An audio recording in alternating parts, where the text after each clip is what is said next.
Манипуляция бұл бір адамның екінші адамға қысым көрсетуі. Ол сізге сөз арқылы әсер етіп, жиі сізден кінә сезімін оятқысы келеді. Сол арқылы сіз қаламаған нәрсені жасауға мәжбүрлейді. Сізге манипуляция жасайтынын білдіретін негізгі белгілер. Өз ойыңызды ашық білдіруге қорқасыз.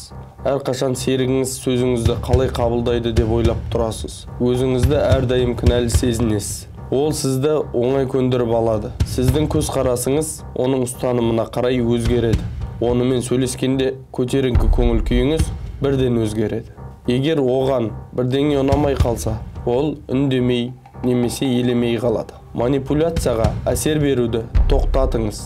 Сіз оған үйреншікті реакция, келісесіз, жылайсыз, кешірім сұрайсыз, көңілінен шығуға тырысасыз, берген сайын ол жалғастыра береді. Егер реакция болмаса, оның әрекеті де уақыт өте өзгере бастайды.